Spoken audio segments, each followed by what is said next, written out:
Good morning, wonderful people, great Biafrans, wherever you are, this very morning, afternoon, evening, or night. I welcome you to this very, should I say, special question and answer session on this very day, the second day of April, the fourth month in the year of our Most High Elohim 2021. The time now is precisely 2 minutes past 7 a.m. in the land of Biafra. I said a.m., not p.m.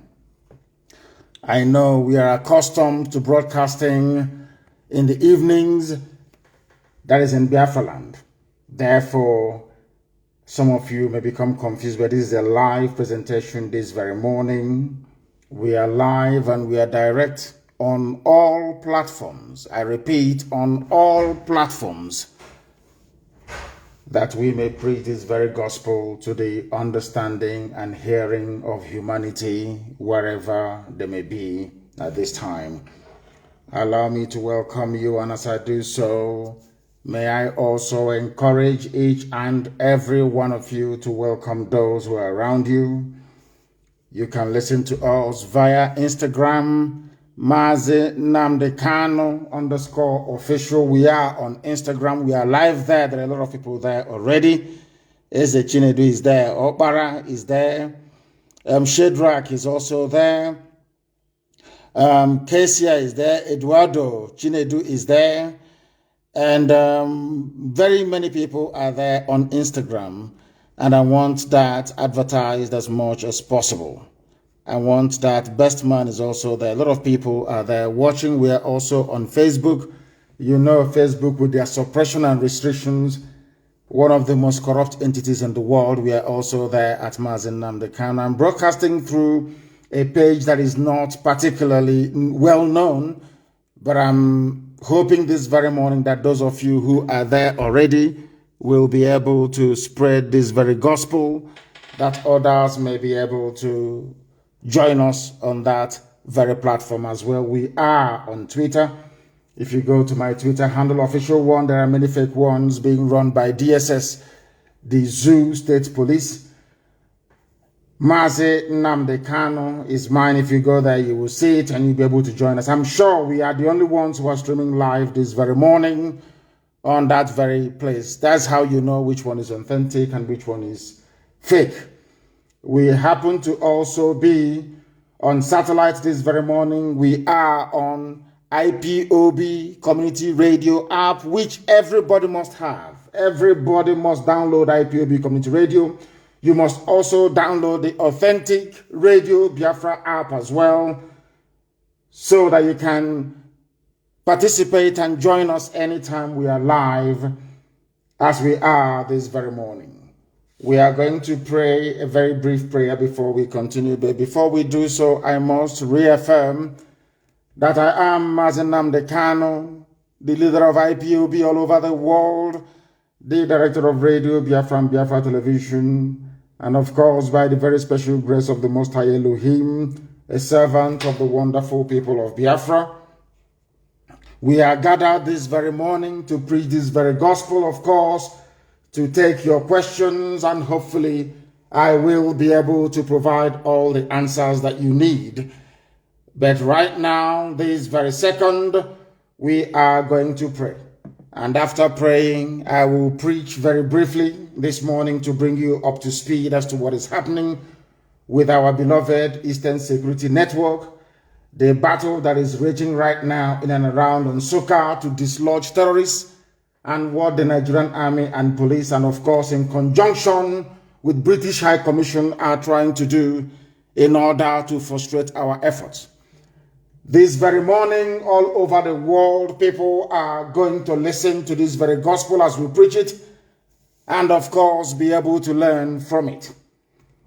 But before then, we must pray. Our lines are not open, please. I don't want anybody to call us now. Our lines are not yet open. That means you're not listening.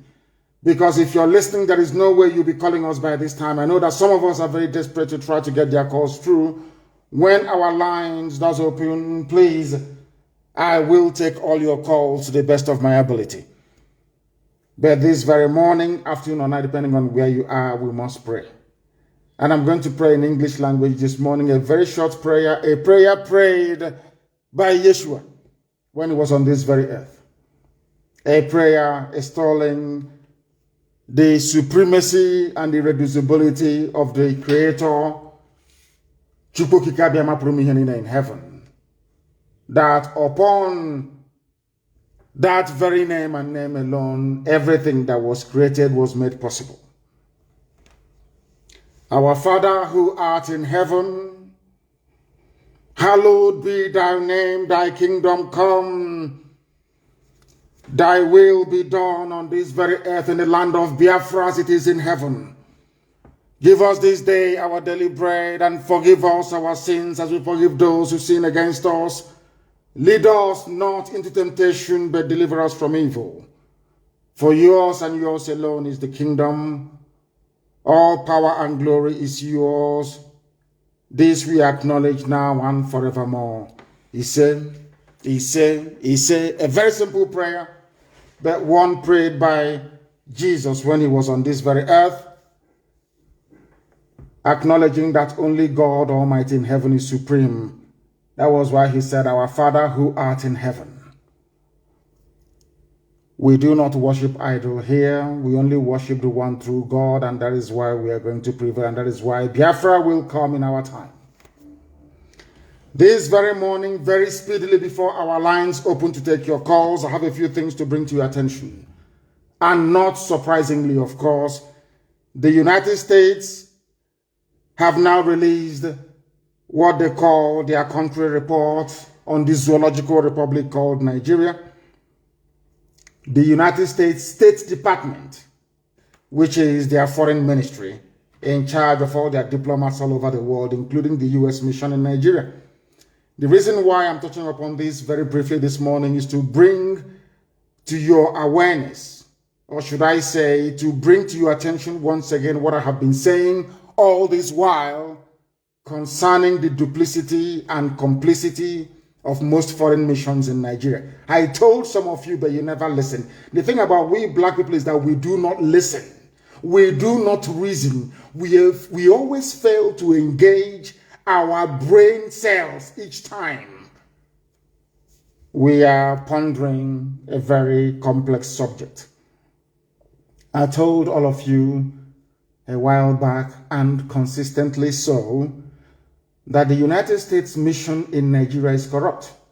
I told you that the British mission, of course, they are colonialists, that the mission of Britain, which is UK in Nigeria, headed by Katrina Lang, is to colonize all of you. I don't know what is wrong with us. I have no idea what is wrong with us. But I blame all of you for this very report that the United States of America released through their very corrupt State Department. I say it openly, without fear, no contradiction. The people working at the Africa desk at the United States Department of State are one of the most corrupt people on the face of this very earth. Including the U.S. ambassador to Nigeria, she is as corrupt as Satan himself. Why am I saying this? All of you saw the videos of Lekki Tollgate massacre. I was live on air broadcasting that very night as the massacre was taking place. Out of anger, people started to destroy government-owned properties in Lagos. I have been warning you for very many years that anytime you have any ambassador from a frontline country coming to Nigeria, they always bribe them.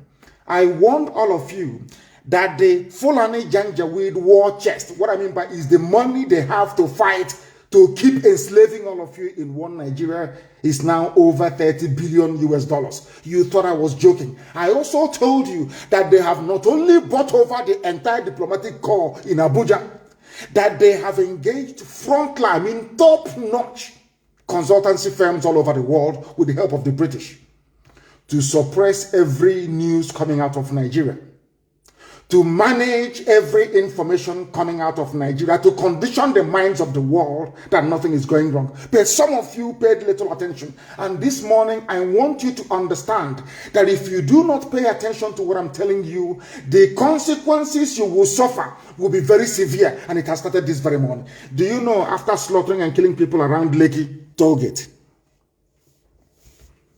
on that fateful day, that people, innocent people, were massacred. I don't have the precise date in my head.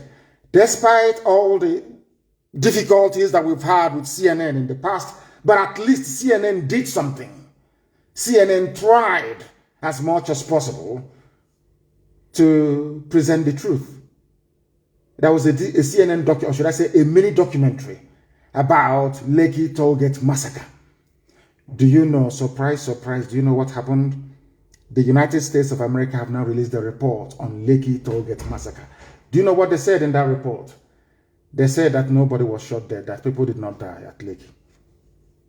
Are you listening to me? They said that people did not die. And this brings home what I have been warning all of you, or should I say all of us trapped in that one zoo called Nigeria. Our liberation is in our hands. The white man will not help us. And I will tell you the reason why the white man can never help us. The white man, as they have always done, is using the Fulani to enslave. That's number one. They have something to, both of them came together and agreed on something. We need Nigeria. We need all the ethnic populations in Nigeria. Britain, everybody has an interest. British interest is that they love controlling people, is in their blood, is in their nature. They need people to control people who will be their slaves. That's number one. Secondly, they need access to our oil and gas for free. That's number two. Number three, they want to keep on giving the impression that black people are useless, incapable of reasoning, that we black people deserve to be controlled by white people. Understand what I'm telling you this morning, please. It's very, very important. Because in time to come, the same way I'm reminding you this very morning as to the consequences of our stupidity, I will also go back and tell you, remember there was a day that I preached this very gospel live on Radio Biafra. I repeat, Britain wants to control you because they feel that they are God. They are white and you're black, you are nothing. That's number one. But because some of us are, did not have the benefit of sound or decent education, you may not appreciate what I'm saying.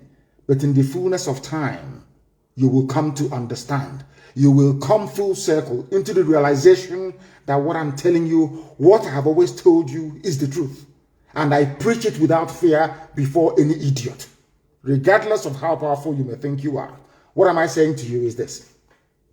Britain is in Nigeria because of oil and gas. They're in Nigeria to control you because you're black people. They are also in Nigeria to try to use it as an influence to control the entire black race all over the world because they believe that Nigeria is populous. They have a lot of people in it, over 200 million people. And if they control them, perhaps they will be able to control black people all over the world. Because one, they see us as black people, we are niggers, we are nothing. That was why they named you Nigeria. Nigeria means land of niggers. That is what it means. An area occupied by niggers. A derogatory slur word, which people in their infinite stupidity have failed to change over the years. I may digress this morning, but please pardon me and try to follow my chain of thought and what I'm preaching this very morning. America is there because of Halliburton, because of ExxonMobil. They are there because of Texaco. They also need oil and gas. Some of you may remember or may recall when Trump assumed power. That was in about, I think, 2016 or thereabout. He said something that most of his friends go to Africa to make easy money. That he is not one of those people. I now want to tell you the reason why the U.S. State Department released this very abominable report on the killing of innocent souls in Lekki. I also want to prove to all of you this very morning, it doesn't matter how many black people are serving in any administration in America. It doesn't matter. These are people they have conditioned to hate themselves. And they are the ones that sanctioned these lies. I have lived with white people for very many years. I know the way they reason. Some of you may be shocked, saying, oh, why is he saying this morning? Let me tell you one thing. At any period in history, a majority of white people will always support what is good. I repeat, at each given point in history, it doesn't matter how dark that very phase is. A majority of white people are conscientious. They hate evil. It is only a minority, a very wicked, evil minority, that will support what is happening in the zoo called Nigeria today, like the Africa desk of the State Department in America. We have confronted them many times. I have asked them, why do you people support evil in Africa? USA, yes. It is not the entire USA.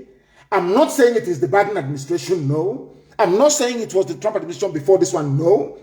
There is a clique, a group of people, highly corrupt individuals, manning what is called the Africa desk at the United States Department of State. They are the ones responsible for the evil happening in Africa. How? All of you saw that people were killed on that very fateful night at Lekki Tollgate when it was being occupied at the height of the NSAS protest. And I also want to bring to your attention this very morning, I'm sorry to say this, that there is something fundamentally wrong. I've been telling you this about black people and the way we reason. This morning, I want to bring to your attention that indeed there is something wrong with us and the way we reason. Let me read this report for you.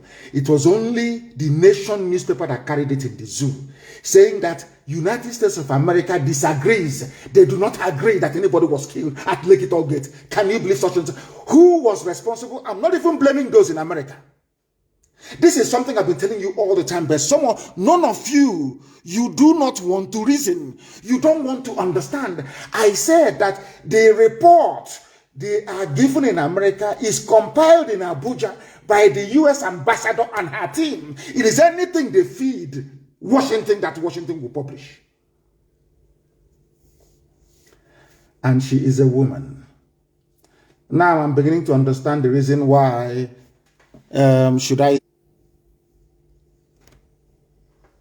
I never knew that women can be this evil and wicked. Two women. I am sure had the U.S. ambassador been a man, such evil, such report couldn't have been issued. What is paining me is that the U.S. ambassador to Nigeria is a woman. The British High Commissioner to Nigeria is a woman. These two women are presiding over the reign of Satan in the zoo. Let me read you the report. I'm going to quote them verbatim. Everybody saw that people were killed at Lekki. But this is the junk that a whole United States of America came up with. Supposedly the conscience of the world. America has the grace it enjoys today because God created the USA to bring a semblance of consciousness into the dealings of man on this very earth. That is why they are the longest running civilization since man came into this very earth.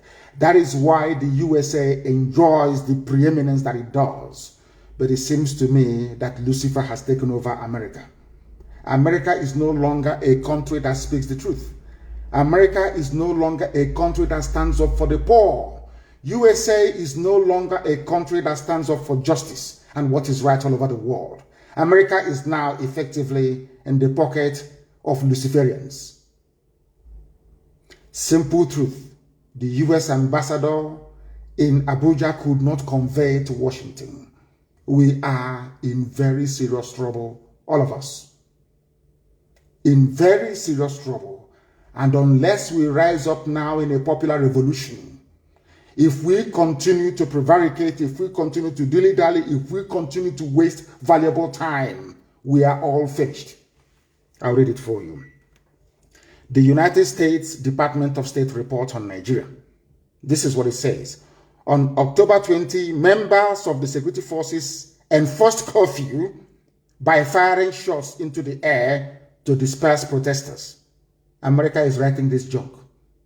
The Lekki massacre that we all witnessed, America is telling us, they were not there.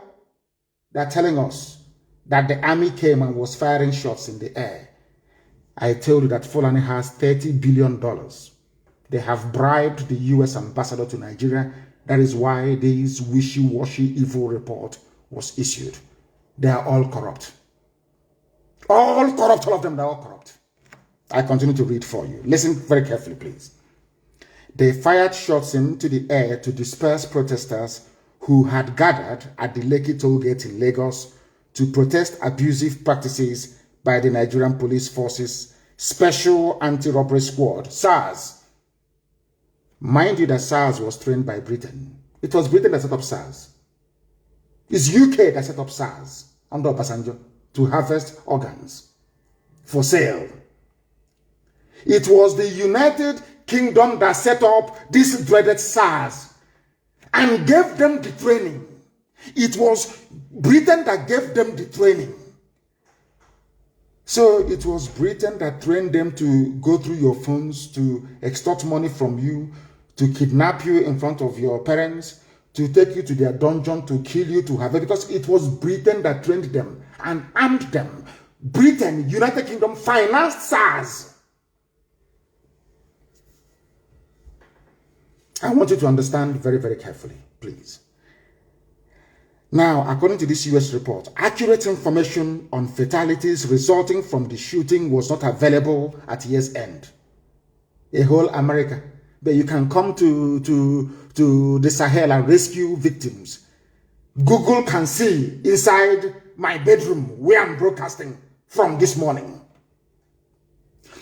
Google can, you have Google Map, you have everything. You're telling me the most powerful country in the world with the most resourceful intelligence agencies man has ever seen cannot ascertain how many people were shot dead at Lekki. This is Fulani's $30 billion stolen from all of us. Speaking. They have the money. It was Fulani, the way they connived and colluded with Britain and now US State Department, that led me to believe that truly money is the root of all evil. It solves a lot of problems, no doubt. But I'm telling you, when you face a man working at the US State Department Africa desk, a civil servant may be earning $2,000 a month. You give him $20 million. There is nothing he or she will not do for you. Their conscience will go through the window. I came this morning to take question and answers, but I saw this thing and I was beside myself with rage. That is the same country now that we are fighting Fulani bandits in and around Nsukka. Everybody can see that the Nigerian army are aiding Fulani bandits. These are the people that went and massacred our people in Ebonyi. We found them where they are. In and around Nsukka. We engaged them. We engaged them. Nigerian army came to fight on the side of terrorists and killers. Nigerian army fighting beside terrorists and killers to kill the victims of Fulani massacre. The State Department in America will not hear this because the US mission in Nigeria is corrupt. Highly corrupt. They have been infected by the United Kingdom. Infected by the British. Highly corrupt. America is telling us this day that they do not know the number of people who were killed as at last year. That's what they're saying to us. That they have no accurate information. Amnesty International, a reputable, renowned, very cautious and conservative NGO, or should I say human rights group, reported that 10 persons died according to this US report during the event. But they did not take what Amnesty said. The US State Department, the American ambassador now in Abuja, a woman, the US State Department Africa desk, not the whole US, Africa desk, inside this, they are so corrupt that they could not even acknowledge the very conservative estimate given by Amnesty International. That is how corrupt they are. Amnesty reported, conservatively speaking, that 10 people were shot dead. Do you know that US State Department basically ignored that very report by Amnesty International? We continue. But the government disputed this report. So because Lai Mohammed, that even the USA knows is a liar, disputed the report by Amnesty International, that is the reason why America will not accept it, that people died at Lekki. Because the Nigerian government said nobody died. That is why they didn't accept it. Unbelievable. They are now quoting the government own report. USA, America. The government reported 2 deaths connected to the event. One body from the toll gate showed signs of blunt force trauma, which means the army did not shoot this person that they acknowledged died at Lekki. That person died as a result of being attacked by those who have come to protest, his fellow protesters or her fellow protesters joined in beating him or her to death. Do you know why they're playing with us like this? This is an example of what they do when they come for their so-called election observance, electoral observance. When they come, they will see blatant fraud. They will go to Kanu and they will see that 8-year-old, 6-year-old kids are voting. They will see all the violence against Biafran people right across the zoo. They will see ballot box snatching, and all the rest of the crimes that's associated with electoral fraud in the zoo called Nigeria. They will write and say, the election was free and fair, bar for a few incidents of minor violence. I want to let people understand that if you're from any ethnic group in Nigeria, be you Duduwa, Biafra, or Kwararafa, Middle Belt, or wherever you come, even Hausa, that have been swallowed by Fulani, you must rise up to assert your right. You must rise up now to fight to be free. You remember over the years, during the time of John Campbell, America had a bit of conscience. They were in Lagos and in Abuja writing at least accurately, or should I say objectively, to the best of their knowledge about what is happening in the zoo. The more the years go by, the more the Fulani succeed in corrupting as many people as possible. They have corrupted AFP, an independent news gathering organization. They now issue fake news. They now fact check the same fake news that they issued. They are the ones to issue it. They tag Biafra or IPOB to it. The same AFP would now do fact check on fake news that they themselves released. They have bought over Facebook. All of you are aware of that. Very soon they will take over YouTube. And of course, they are about to take over Twitter. Because each year, black people in Africa, every year, you fail to act to be free.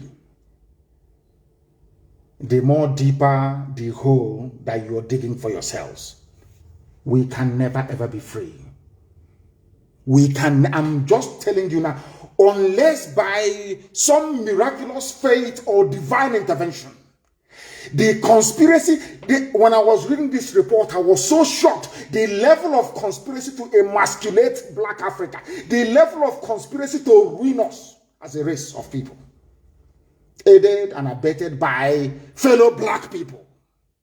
Shocking.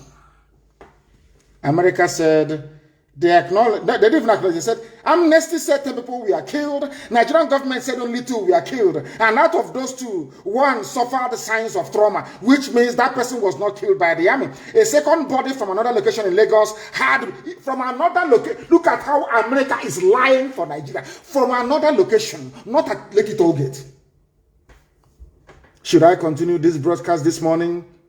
Or should we go back and start prayer and fasting, asking God, what did we do wrong? Why this level of humiliation? Why did you create a people? Did you create us to be servants? Did you create us to be slaves? What did we do wrong? What is it about black people that you hate us so much? What is it? What have we done? I'm asking God this morning. that blatantly a country like USA, I think what we need to do is, I don't know if we are allowed to take the US State Department to court in America to justify this very report. I don't know if their laws allow us to do that. I will ask my secretary if there is any law that can allow us to challenge this report in a court of law in America where all the evidence will be made manifest. They're telling us that USA is telling us that Nigerian government said 2 people died. One at the scene of the protest at the toll gate from blunt force. Listen carefully. I don't know how to explain to people to understand. How do I explain this that the brain of a black man can understand what I'm saying? In what way can I explain this? I'm asking you people how. Now listen, America is effectively absolving Nigerian army of any blame for the shooting at Lekki Tollgate because they know that the person that actually gave the order to kill the protesters is Katrina Lang, the British the UK High Commissioner to Nigeria. That afternoon she was with Tinubu. Before she left Tinubu's house, a lorry load of thugs from Tinubu's APC left Mushin with cutlasses, axes, and machete to go and attack protesters. And that evening, the army opened fire on protesters. It was Britain, it was United Kingdom that arranged the massacre through Tinubu. We all know this. All of you listening, you know. But because you are black, because some of you are highly idiotic, you cannot stand up to face or speak the truth. You all know what Tinubu did. Everybody knows this. Now, USA is siding them. Britain have now managed to convince, United Kingdom now managed to convince the USA to side with evil. That is what I find for a whole USA, of all people. America, the hope of the common man on this earth, at least in a temporal form. Everybody looks up to the USA as the policeman of the conscience, the guardian of the conscience of humanity. Look at how they are behaving in Nigeria. And the ambassador is a woman. I never knew that women can be this wicked. I never knew. I thought being mother, no, I'm not sure they have any children, that being women, they will have that, that motherly instinct, that empathy, to empathize. Everybody, I felt rather very foolishly that these 2 women will see the victims of the slaughter by the Nigerian army as their own children and do what is right. But because of money, Fulani has given them money. Because of money, they are now writing what is in essence rubbish to justify the killing of other people's children. 2 women responsible for this nonsense. The government reported 2 deaths connected with the event, but the army did not kill any of them. The one found where the army stormed died of trauma, which means if it were the army or if it were to be the army that shot him or her dead, you would have seen bullet wounds on the body. The one that had bullet wounds was recovered where the army did not go to. Do you see how their consultant, basically Nigerian consultants in America wrote this report for the State Department and just published it. And we are all black people in Africa. Every day we claim we are suffering. Every day we claim that our quality of life is so poor. Every day we claim we're impoverished, but we are the ones responsible for bringing this mess on top of our heads. This type of nonsense couldn't have happened in a place like Japan because the Japanese people are one people, one culture, one value system, one social configuration. But in Nigeria, you don't have, Biafra is different from Oduduwa. Oduduwa is different from Arewa, Fulani Janjaweed. Fulani Janjaweed is even different from those in the Middle Belt. We are not together, we are not one people. That is why a white man can come in and tell us, after what we have seen with our 2 naked eyes, telling us that what we now saw is different. What you saw at Lekki Tollgate is not the truth. The white man has spoken. I weep for we black people, and I weep for Africa.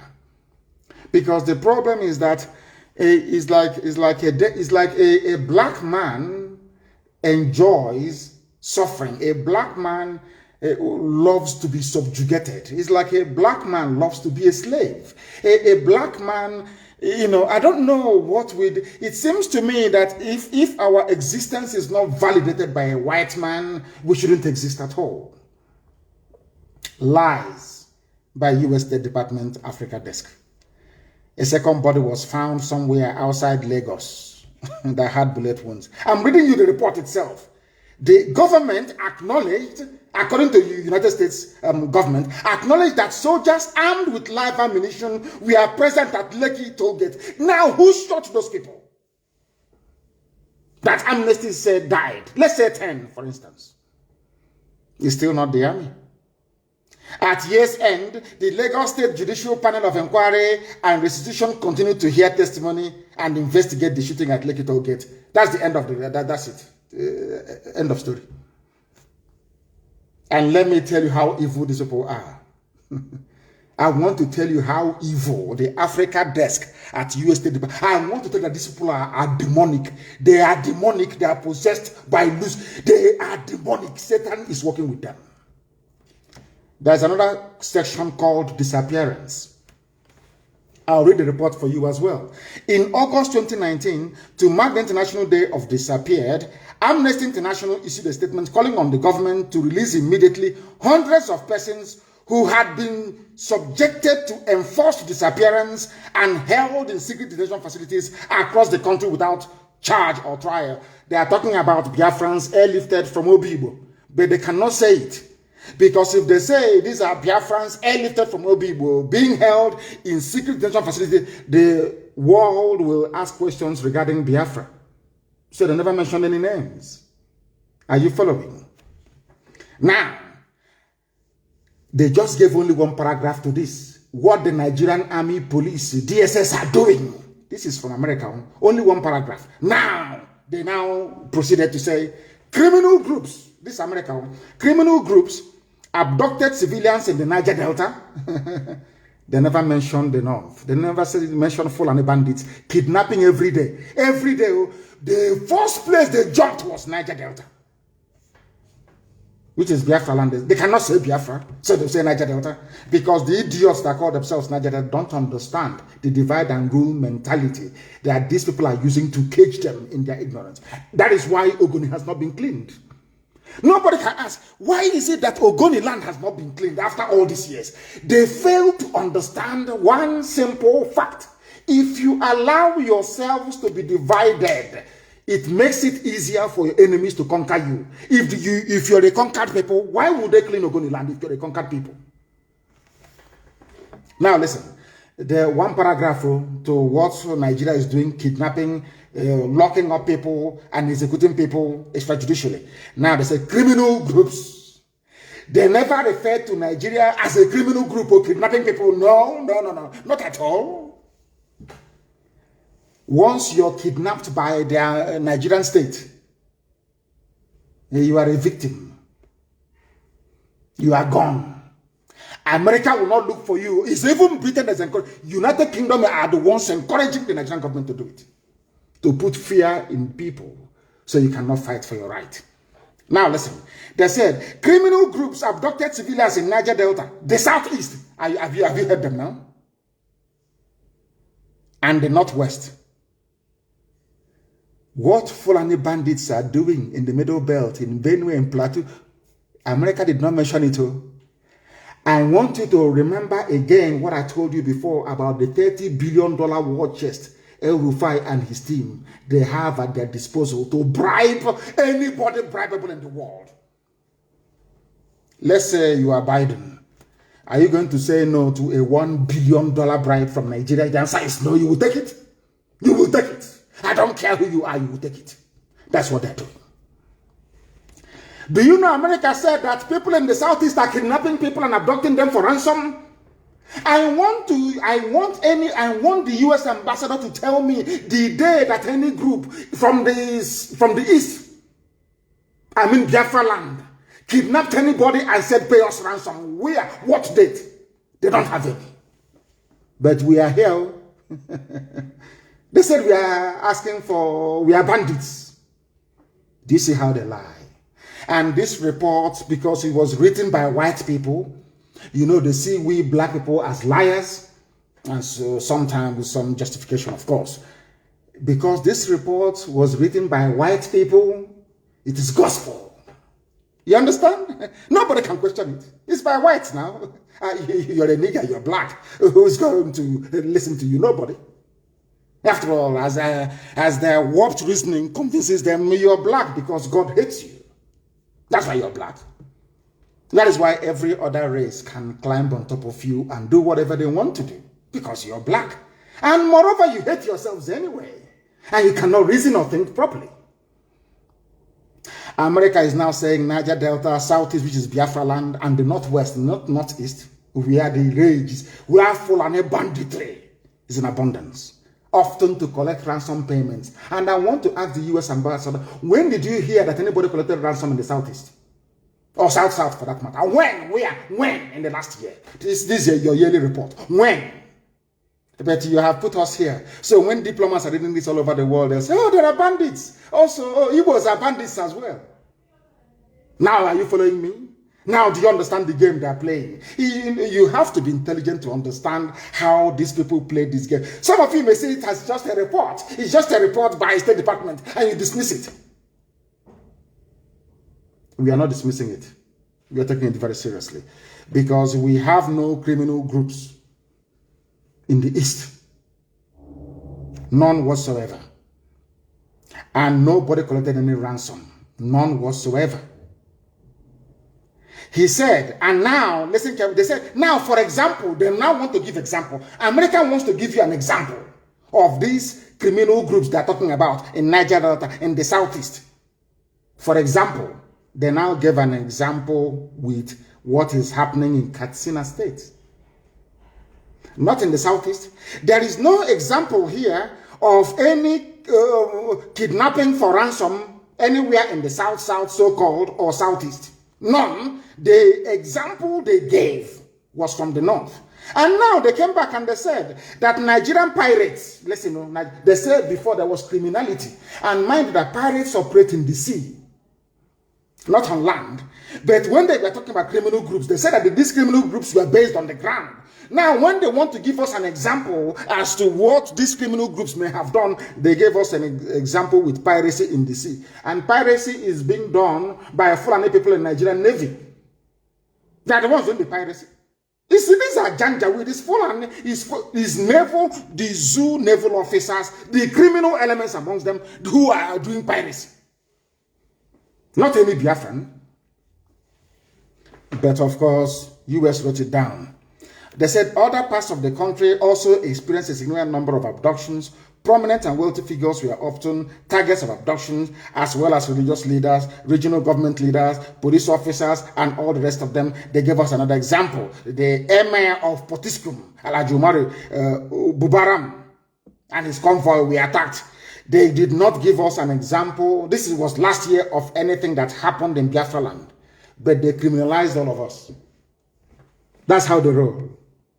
Now you understand it? So when you go and you're saying to diplomats all over the world that these are what Fulani people are doing to us, killing us every day, they'll say, oh no, but you people are also criminals. America said so. It's called equalization. So from being on the offensive, you now become defensive. Now you can now see how United States Africa Desk is trying to justify Fulani banditry in Biafra land. Because if you're chasing them, all of you are criminals. But we should fold our hands and allow them to attack us as they have done repeatedly, both in Ebonyi and also in Enugu State. That was why Sahara reporters of all people said that Nigerian army currently engaging ESN operatives in gun battle in Nsukka. And I have said this thing to Yoruba journalists all the time.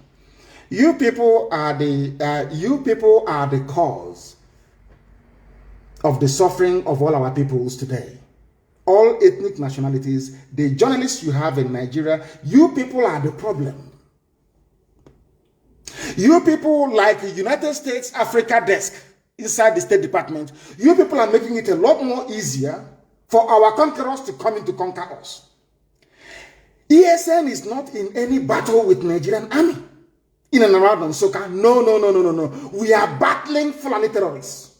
Now the Nigerian army came and joined them because that was their plan from ab initio, to come to take over our land. Do you understand? They gave military uniforms to Fulani terrorists. They are not army personnel. They are terrorists. I don't know why Sahara reporters will say that this is of Nigerian army currently engaging ESN. No, not at all.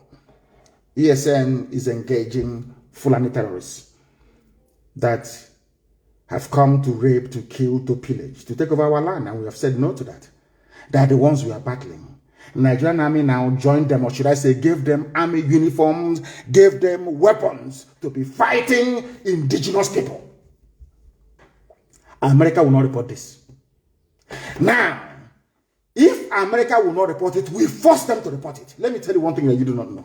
When ANC was fighting for liberation of the black people in South Africa, they were called all sorts of names. Successive US governments put ANC on the terrorist watch list. Margaret Thatcher was insistent that she would not speak to Nelson Mandela, that Nelson Mandela is a terrorist, or was a terrorist then. Did it stop South Africans from becoming free? Do you know one thing? Because they knew what they wanted. They were very tenacious. They were insistent. And to their credit, they engaged white people, especially in the UK, to fight their cause for them.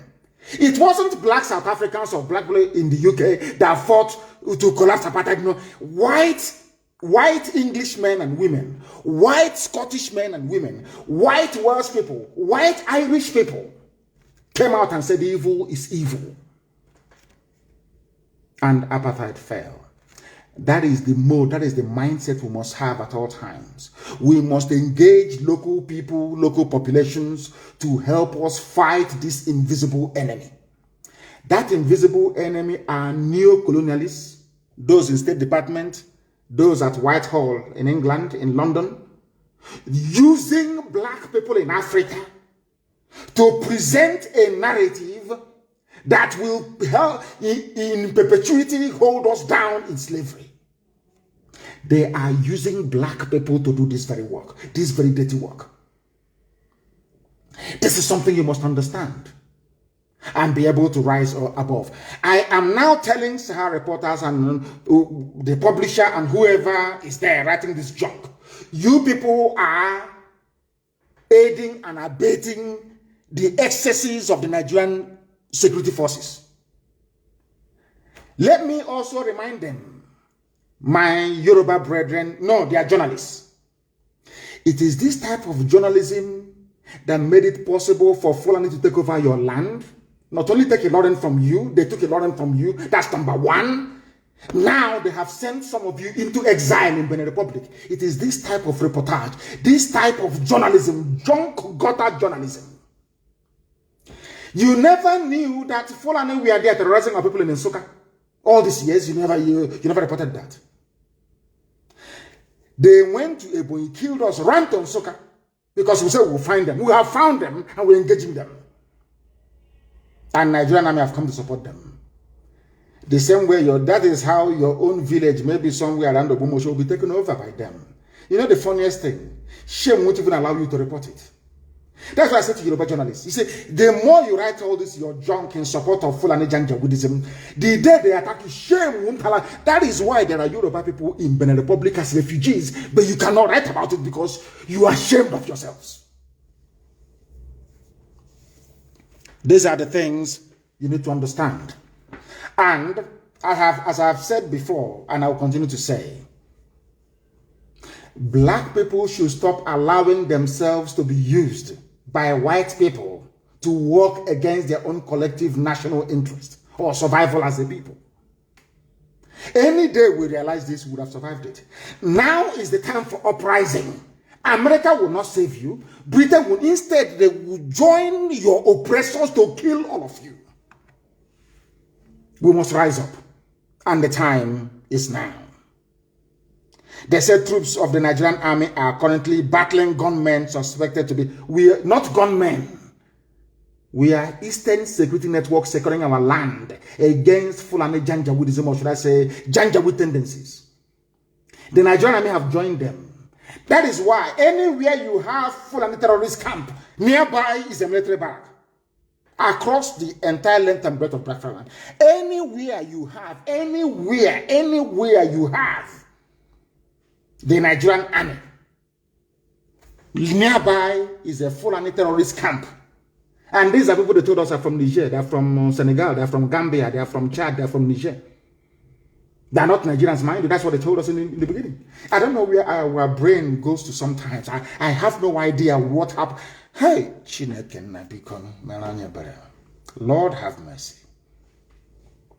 I have never seen a more idiotic race. I have never seen. How can will a white man allow himself to be used against his own country? Black people, why can't you reason? Why are you allowing yourselves to be used? Is it because there is something demonic inside you?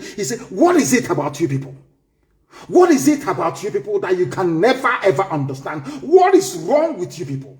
I ask. What is wrong with you people? Blacks, what is wrong with you? They can never reason very well. May Lord have mercy upon. So those of them writing and saying ESN is battling the army joined them, and we need to battle them. You're joining terrorists to come and kill our people in and around Nsukka, in fact, Enugu and Ebonyi. And you want us to keep quiet? You must be dreaming. You must be joking. So we can go on exile to maybe to Ambazonia and become refugees inside Ambazonia. Is that what you want? As Yorubas are now refugees in Benin Republic. Yoruba journalists, have you seen what you've done to yourself? Out of shame, you cannot report what is happening to your people, what the Fulanis are doing. Out of shame. And it's like a virus. The more you ignore it, the more it's eating inside you. The day they come out in the open, Yoruba land is gone. That is why I support every frontline Oduduwa activist. I support them with everything that I have. I will support them. They are the ones that have realized that you people are in trouble. But an average corrupt, idiotic Yoruba journalists have still not realized what is happening. They don't know. The Iba Gani Adams of this world and the Uhos of this world, they have come to realize what is going on. But your average Yoruba journalist is still living in a fool's paradise. In a fool's paradise. That's something you must understand. So I want to correct this stupid thinking that we are battling the army. No, we are battling terrorists. If they're in Nigerian military uniform, if they're in front of us, ESN will battle them. ESN will battle them. All that time they were saying, oh, don't form Amoteku. Amoteku is bad. Yeah, our country, our unity, our unity. They were busy planting Fulani terrorists in Yoruba forests. You don't know that? Has it not come out now in the open? By the time they realized it was too late. Now Amoteku is incapacitated. That's idiot weak. He's saying he's forming a group to defend him. And he went to Nigerian police, the same people who are terrorizing and killing us, aiding and abetting Fulani Janjaweedism are the people that he engaged to defend him. 400 people. Only 400. C41. He's a C4I. His stupidity is a disease.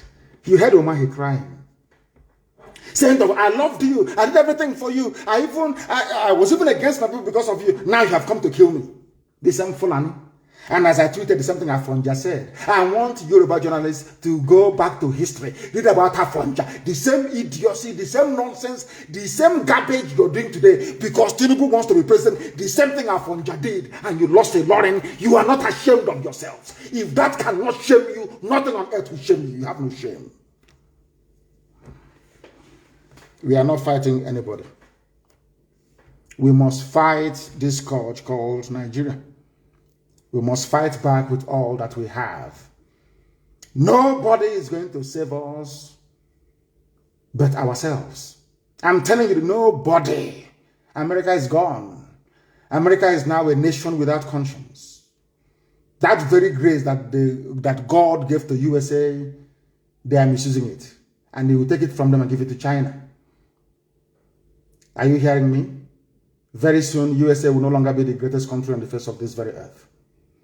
Because they have now firmly aligned themselves with the forces of darkness.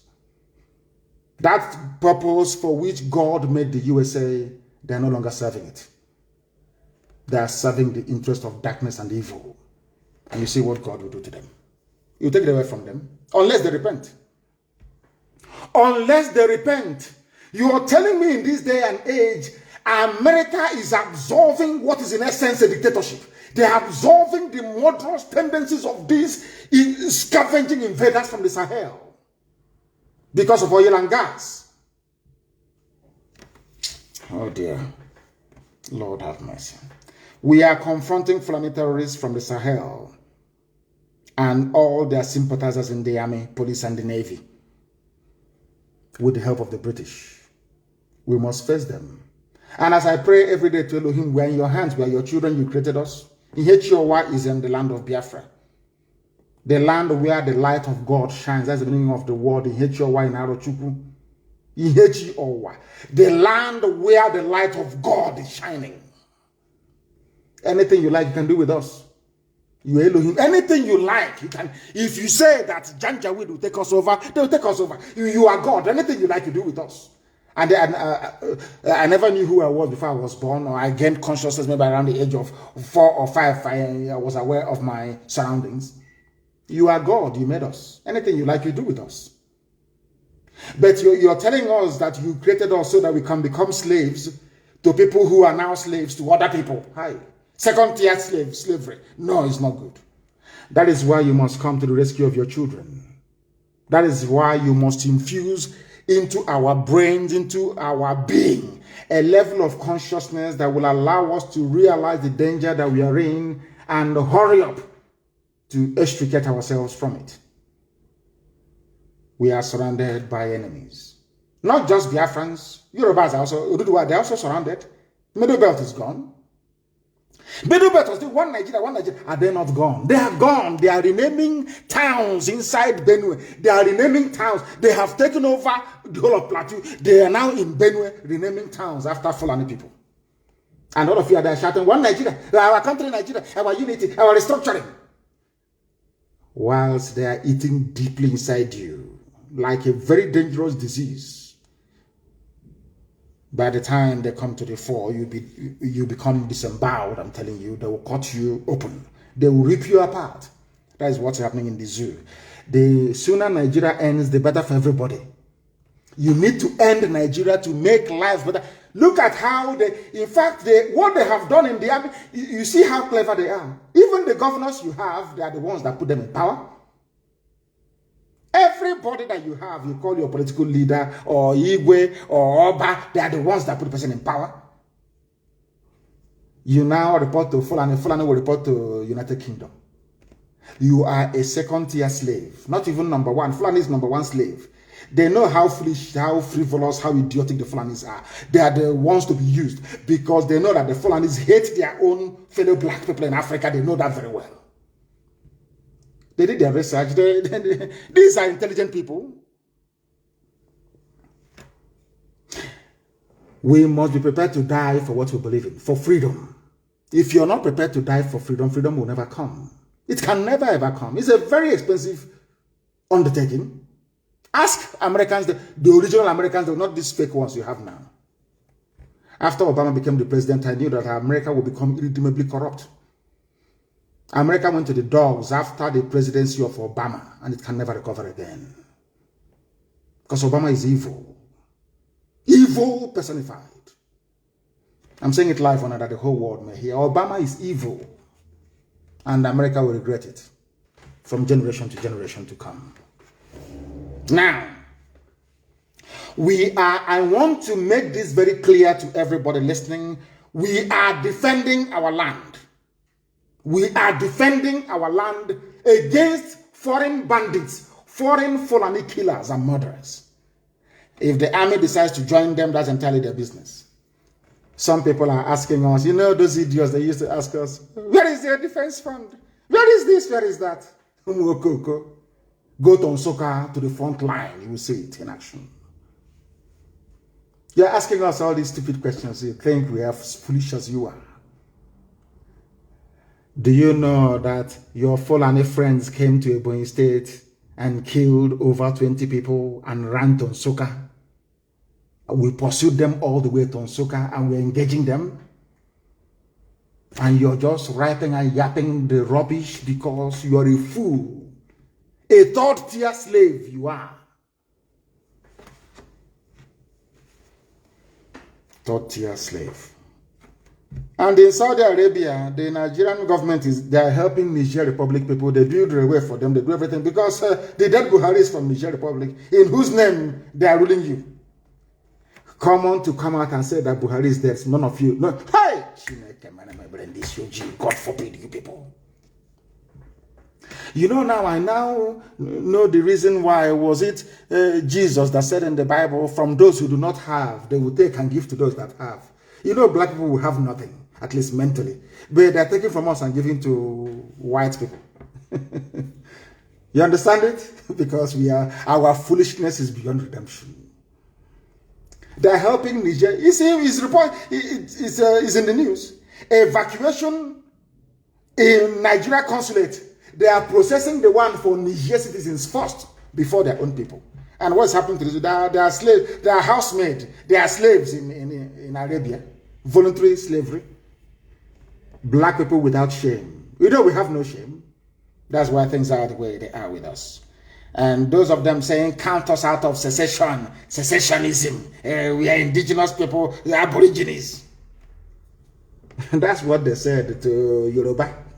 Now they are refugees in the Republic. You know, people are fools, you know, you can't reason very well. That's what they will say. Oh, we are on our own. We want to be on our own. Whereas Sokoto Caliphate, they claim are together with Hausa. Did they, all these dancing naked in public that you people are doing, are they doing it? They said, we are from Bayelsa, Rivers, Akwa Ibom and Cross River, Brack. Coastal Aborigines say they are not in support of agitation for secession. And I keep asking them, people talk this nonsense, idiotic, white people talk this rubbish about secession. Nigeria became a country in 1960. People were born in 1950, 1940s, 1930s. How can they secede from something that they're older than? I don't know. I don't know where our mentality, God forbid, what is wrong with the brain of a black man? How can I secede? I am older than something you're telling me to say I'm seceding from. My father, my mother, my grandparents, they all, my uncles, they're older than Nigeria. Nigeria is only older than me by only 7 years. I am older than, my people, my uncles are older than Nigeria. How can they secede from something that they're older than? So who were they before this secession rubbish came into being in 1960? Do you see how you people denigrate yourselves? Do you see how you insult yourselves? Do you see how you make a mockery of your education? Secessionist. Seceding from what? Something a white man created for his own amusement. How about my grandparents? How about my ancestors? Where are they from? I ask you. I ask you, where are my ancestors from? I am seceding from something that was formed only in 1960. The entire cabinet of Nigeria is older than Nigeria. Who were they before Nigeria was formed in 1960? I'm asking you, talking about secession. I am asking you a simple question. Can you answer it? You cannot answer because you're black, you're stupid, you're idiotic, you have no brain. You cannot answer it. Can you? How can I secede from something that was born in 1960? God have mercy upon your ignorant souls, you black people. You are a shame, you are a disgrace to even your own selves.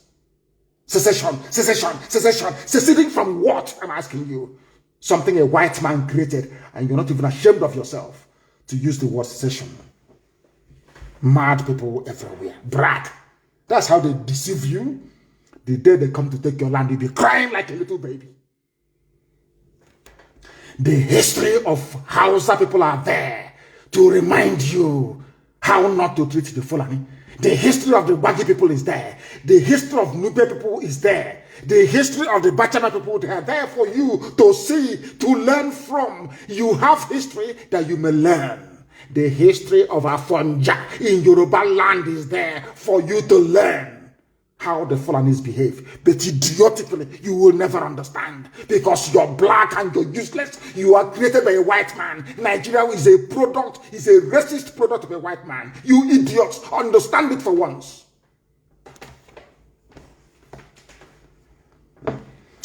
I have a few announcements to make. Some people are saying, before the announcement, some people say, Tinubu went to the north. I said, Yoruba and Fulani, they are one. We are one people.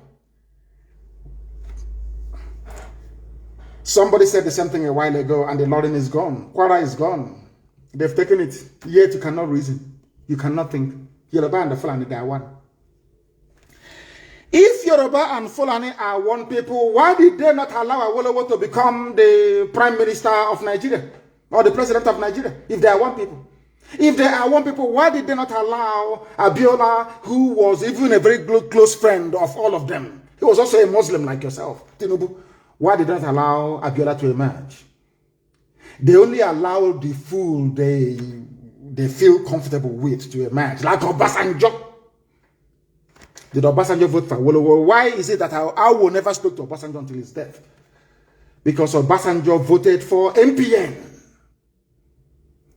Obasanjo is a complete Fulani slave. He only found his courage a few days ago. He's a slave of theirs, and he knows it. And maybe Tinubu wants to outdo him so they can give him the presidency. Stupid idiots everywhere. He said he went there because they are one. And they must remain one. Because they are in-laws. Your son is married to our daughter. And I want to ask them, Oshomole, the wife of Oshomole is from Cape Verde. Is that not correct? Oshomole is a beautiful wife. From Oshomole, the monkey of Edo, is from Cape Verde. Now, is Oshomole going to say, because I'm married from Cape Verde Islands, let us be one country with Nigeria? Or Cape Verde should be a part of Nigeria? Do you see how they reason? What is it that the Yorubas have in common with the Fulani? Absolutely nothing. You're not even the stupid religion. Because the Yoruba Muslim is more obeying, more sophisticated, more learned than the stupid Janjaweed idiot from the Sahel. You have nothing in common. But because you want power and access to oil. It reminds me of Apapa War of Tinkan Island. I remember when I will say, you know me, I speak the truth. I remember when some Yoruba people, out of spite against the Igbos and Biafra at large, they did a deal with the Fulanis. The only way we can allow, with Babangida actually, the only way we can allow the capital to move from Lagos to Abuja is if you say that every major freight coming into Nigeria must come through Lagos, so we can make money. Babangida agreed. They had a deal.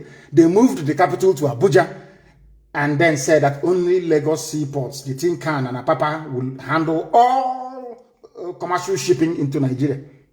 Today, there is gridlock. Today, they are choking. Today, they are begging. But you will not have one Yoruba man come out and say, open Warri Seaport, open One, open Iguacha, open Calabar. Never. They will never say it.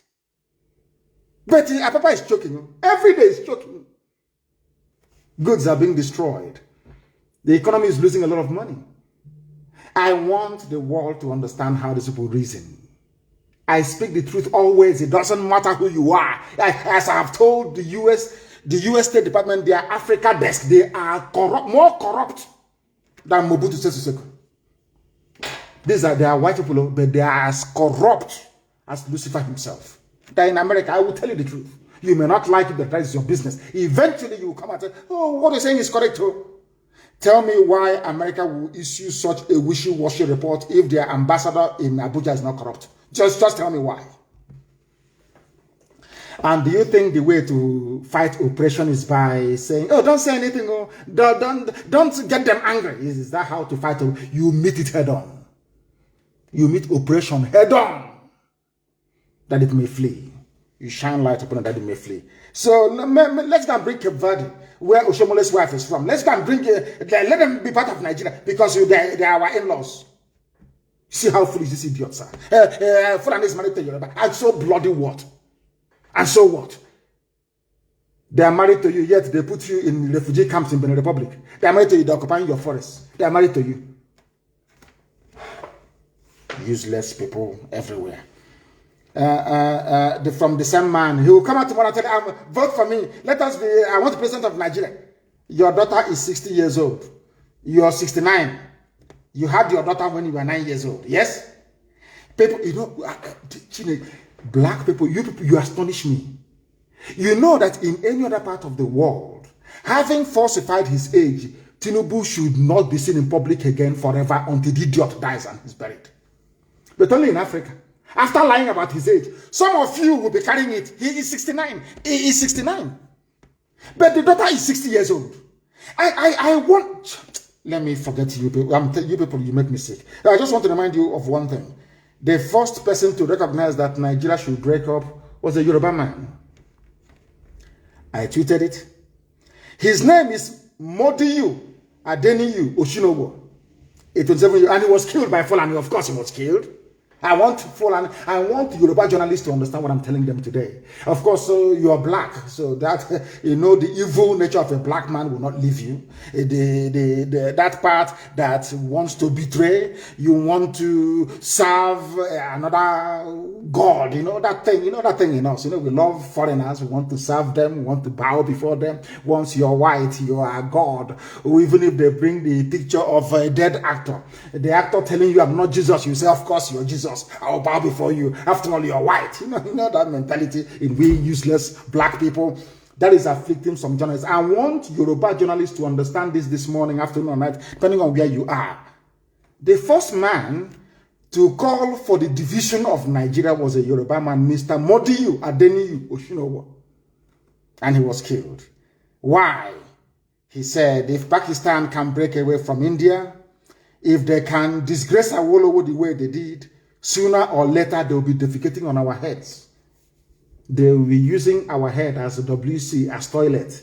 This man said this thing in 1960, as you were celebrating your useless flag independence. A Yoruba man, a visionary, Modiyu Adeniyi Oshinowo said, if we allow this nonsense to continue, they will come into our land and they will take it. And it's happening to you today. And Yoruba journalists is very right. Prescribed IPOB, prescribed our nation, our country.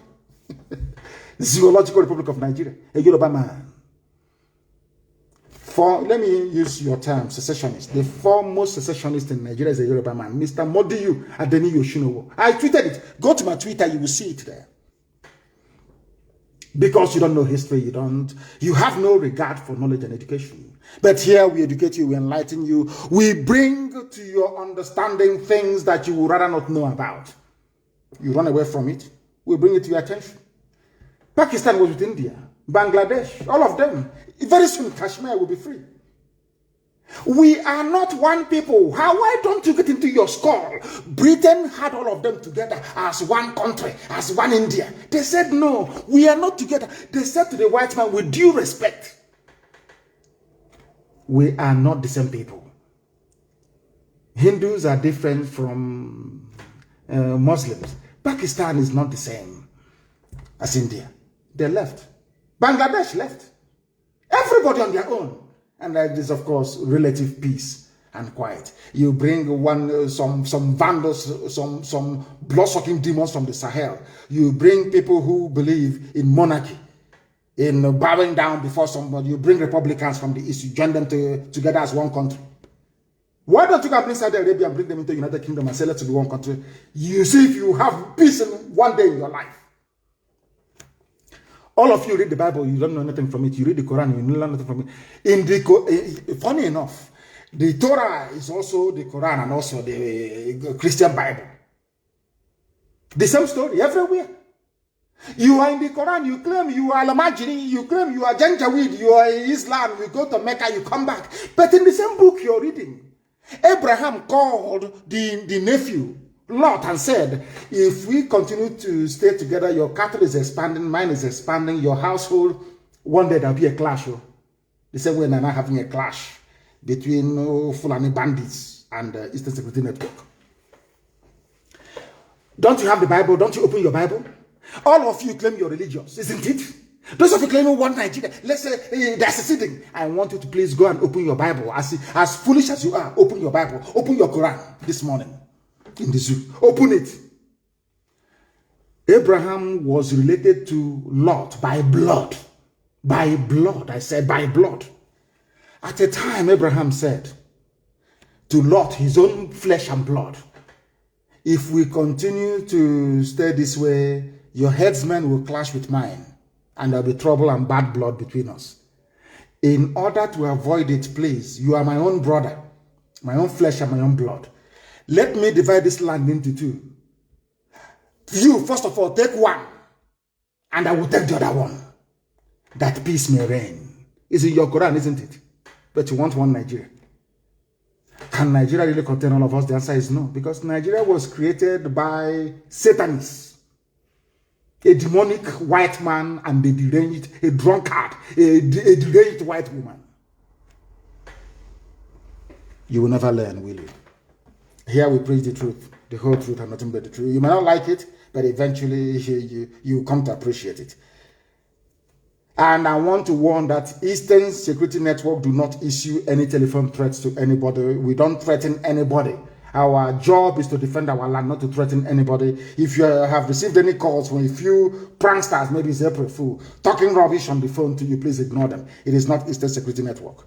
We are the most disciplined, standing defense force we have in the whole of Africa. Disciplined to the core. Disciplined to the core. Our job is to repel the invaders into our land. Nothing more, nothing less. This US report reminds me of what the UK did. They profile you for destruction. The same way they profiled Biafrans. They caused the coup. That the reason why Nigeria is not moving forward, so that they may slaughter us. The same thing they're doing today, saying that there is banditry in the southeast. When they fail to say it's the Fulani people coming to kill us and running ourselves. And I want to make a very special announcement, please. Please, please, please, please, please. All those raising funds for ESN must remit such, because we are fighting. You can see we are fighting on multiple fronts every blessed day, defending our land. We need it. We need support and help every blessed day. Any bullet we discharge doesn't come back. We have to buy another one to replace it. It's common sense. You know, we are black people. I need to explain this so we can understand. We buy bullets to defend our land. We buy guns and everything. Any bullet you fire, that bullet doesn't come back again. You need to buy another one. Just to have that in mind. If you have raised funds for ESN, you must remit it, please. Or else I'll announce your name on air. And I don't want to do that. Once you have raised funds, please try and remit it to us. And you must not raise funds unless you are permitted or authorized to do so. And I also want to announce this very morning, we have a UK national coordinator. Her name is Mazi Slater. She will be assisted by her husband, Mike Slater. Our UK national coordinator is Mazi Slater.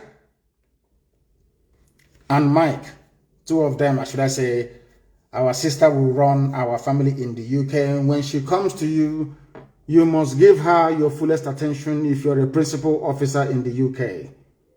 We are a disciplined organization. If you're not prepared to take orders, you resign. We will gladly accept your resignation. You must listen to her. She is now the one in charge. I presided over a meeting, a handover meeting between herself and Dr. Lois Okachi, and that went smoothly. That went very well. She is now in possession of IPOB UK family, one of the strongest in the world. Before, where they went wrong, I have no idea. But I do hope that with the help and grace of God Almighty in heaven, Mercy and Mike Slater will do a very wonderful job to make sure that the British government understand that we want to leave the contraption that they created called the Zoological Republic of Nigeria. Very important announcement, please. Very important announcement. And the police are always fond of parading people. They go, they arrest people, they parade them. They arrest, they parade. They arrest, they parade, softening our land for the invasion that is to come from Fulani Janjaweed. And I want to warn every governor, every person, every idiot in the East, that thing you're looking for, you will get it. All these people you are arresting, you must release all of them. All of them must be released. That thing you're asking for, you're going to get it. You will get it. Now, let me tell you something. Nigeria doesn't have the army to fight on four fronts. That is a fact. That is why Tinubu is begging them to recruit 50,000 or 50 million people to go and join the army. If it is before, they would have sent they would have announced operation whatever rubbish and marched down to the east. They can no longer come. Because as I told them, once they move the bulk of the army from Bauchi, and from Kaduna into the south, every vagabond will take over every space you have in the north. They will have no home to go back to once they're defeated. You must understand this very clearly. That is why everybody must rise up now. There is no army in Nigeria. Stop being afraid. It is the journalists that is making you people afraid. The journalists in the zoo that are the ones making you afraid. And thankfully, their land has been taken over as well. Yoruba journalists, they are the ones instilling fear and cowardice in people. They need to be very, very brave, that we may all be free from the ravages and the excesses of Fulani Janjaweedism. Keep parading. One day we'll parade you. Keep parading. Something happens, you go to the village, any young person you see, you arrest and you take to Abuja. You arrest and you take to Abuja. I know Britain is assuring you nothing will happen. You know, you can see the report from the USA. The world, they will suppress the news. The world will not know. We will call them the criminals themselves. That's what they are doing. And you think you will succeed? What is behind us is greater than all of you. And you will soon find out one thing. I don't care what others are doing. That's their business. If they want to be slaves to Fulani, bye-bye to you. But you see the land of Biafra. We are going to be free. And there's nothing any idiot can do about it. It doesn't matter how many armies you assemble against us. We are going to be free. And with that, we are now going to open our lines very, very briefly this very morning to take your calls. And as always, these calls will come via signal, please. As I've told you, I don't want our commanders on the ground to use a direct phone. I've told you this before. If you use a direct phone, they will track you, they will trace you, they will get you. I don't want you to use a direct phone line. Let people call you on signal, and that signal line cannot be the data line you're using. That's what they brought in me. If you don't know, let me tell you. I have a caller on the line. Can you hear me? Your name and where you are, please. Yes, Mazi. Good morning, Mazi. Good morning to you, please. Your name and where you are. Yeah, this is Jim Dikewin from Conroe, Texas. From Texas, please raise your voice for us. A lot of people are listening. Raise your voice for us, please. Go on. Mazi, can you hear me better? I can hear you now. Please go ahead. Thank you so much. We can experience, we see what is going on, and we know the outpour of emotion from all these things that are happening. I also want to lend my voice to what you have said this morning. Having listened to all this, to our, my fellow Biafrans and all of us that are fighting this cause, to not feel discouraged. And our Oduduwa brothers, sometimes we feel like they're with us. Other times, personally, I feel like things are not, coming on along the way that we expected from them. But with this report from the U.S., it is already evident that we have to fight as a people and not bother about whoever we feel is supporting us and whether they are with us all the way or whether they're not. So, Mazi, supporting ESN is a duty that we all have to do. We all have to continue to provide our support and make sure that we do it to the point that we achieve the freedom that we have all waited so long for. I wanted to ask again, Mazi, please, is it possible that we can all, the IPOB and every Biafran in the U.S., petition our whoever we can, to get this message across to them that what this report that they passed is not what the situation is, with all the evidences that we have in hand, to support this march towards freedom. And as well, when the 1 million man march that we have already, put a message across to the Washington happens, it will be much easier for us to communicate to the U.S. that this report and everything that is coming out from the zoo is all stage managed just to bring down the struggle of people that have so yearned for freedom. So that's as a question and as well a suggestion. Let me come in here. It's something that we expect all of you in America to do, because in America they respect votes. They respect votes a lot. We are many in America. Biafrans, we are close to 1 million people in America, if not more. If you add Oduduwa to it, we are pursuing 2 million people in America. We must go all out in force to let the legislators in America know, the lawmakers, because there are good ones amongst them, to let them know that this wishy-washy report from the State Department is a lie. We call it a lie. America should send an independent fact-finding mission to Nigeria. We must make them understand that the ambassador is a corrupt woman. In Abuja, she is corrupt. We must be blunt and bold to tell them that the State Department Africa desk is not fit for purpose. It's not fit for purpose. They are liars and they're deceivers. And they're deceiving American people. That is how we bring to the fore the issues bedeviling the zoo called Nigeria. Because Britain is very clever. Very, very clever. They know how to do this. Very, very clever people. They will go and use the status of their special relationship with America to twist every narrative. That's what they do. Look at them saying that there is a ransom taking in the Southeast when it's a lie. They did not cite one example. So we must go all out, and we're going to speak to our lawyers. They will prepare a dossier of the facts happening on the ground. Each and every Biafran, if you're in IPOB, if you're not, every Oduduwa, if Oduduwa Republic or not, you must submit that report to your parliamentarian wherever you are in America. Tell them that this State Department report is a lie. Call them liars to their faces. That's what we're going to do. Thank you very much. Thank you, Mazi. Mazi, one more question, please. Are we still in on the plan with for the 1 million man march this year?